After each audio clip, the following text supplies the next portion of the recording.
Indian ഭരണഘടനയിലെ മൗലിക അവകാശങ്ങൾ എത്ര മുതൽ എത്ര വരെയാണ്? ആർട്ടിക്കിൾ 12 മുതൽ 35 വരെ.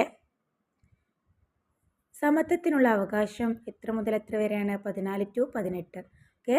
നിയമത്തിന് മുന്നിൽ സമത്വം ആർട്ടിക്കിൾ 14, വിവേചന നിരോധനം ആർട്ടിക്കിൾ 15, ഉദ്യോഗങ്ങളിൽ തുല്യ അവസരം ആർട്ടിക്കിൾ 16, അയിത്തം നിർത്തലാക്കൽ ആർട്ടിക്കിൾ 17, പദവിപ്പേരുകൾ നിർത്തലാക്കൽ ആർട്ടിക്കിൾ 18.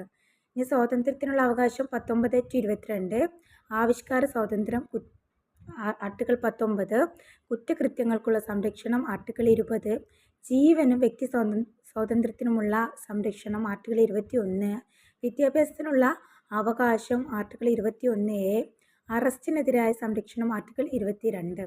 ഇതിൽ ഏറ്റവും കൂടുതൽ ക്വസ്റ്റ്യൻ വരുന്നതാണ് ആവിഷ്കാര സ്വാതന്ത്ര്യം ആർട്ടിക്കിൾ 19 വരും. കുറ്റകൃത്യങ്ങൾക്കുള്ള സംരക്ഷണം എന്ന് പറഞ്ഞാൽ എന്താ? കുറ്റാരോപിതൻ സംരക്ഷിക്കപ്പെടും. അതായത് കുറ്റം ആരോപിച്ച ആൾ കുറ്റക്കാരനല്ല എന്ന് തെളിയുന്നത് വരെ സംരക്ഷിക്കപ്പെടും. അത് കുറ്റക്കാരനാണെന്ന് തെളിഞ്ഞാലും ഇനി വധശിക്ഷ എന്തെങ്കിലും ഉണ്ടെങ്കിൽ അതുവരെ ഒരാൾക്ക് സംരക്ഷണം ലഭിക്കുന്നതാണ് അല്ലേ. ഓക്കെ. കുറ്റാരോപിതൻ എന്ത് ചെയ്യണം? സംരക്ഷിക്കപ്പെടാനുള്ള സ്വാതന്ത്ര്യം ഉണ്ട് കേട്ടോ. പിന്നെ ജീവനും വ്യക്തി സ്വാതന്ത്ര്യത്തിനുള്ള സംരക്ഷണം ഏതാണെന്ന് വെച്ചാൽ ആർട്ടിക്കിൾ 21 പിന്നെ വിദ്യാഭ്യാസത്തിനുള്ള അവകാശം ആർട്ടിക്കിൾ 21A ആണ്. ഈ ആർട്ടിക്കിൾ 21 കീഴിൽ വരുന്നതാണ് നമ്മുടെ സ്വകാര്യ ജീവിതം. ഓക്കെ. അതൊക്കെ അതിനുള്ള സ്വാതന്ത്ര്യം എന്താണ്?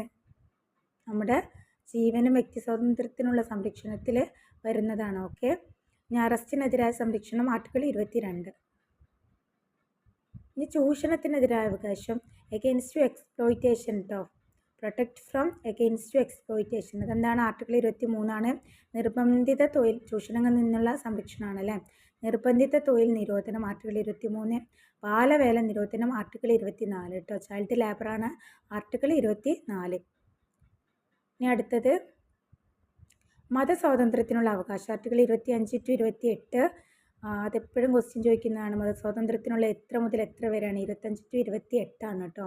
മതവിശ്വാസത്തിനുള്ള സ്വാതന്ത്ര്യം ആർട്ടിക്കിൾ 25, മതപരമായ കാര്യങ്ങൾ കൈകാര്യം ചെയ്യാനുള്ള സ്വാതന്ത്ര്യം ആർട്ടിക്കിൾ 26, മതപ്രചരണത്തിന് നികുതി ഒഴിവാക്കൽ ആർട്ടിക്കിൾ 27, വിദ്യാഭ്യാസ സ്ഥാപനങ്ങളിൽ മതബോധന സ്വാതന്ത്ര്യം ആർട്ടിക്കിൾ 28.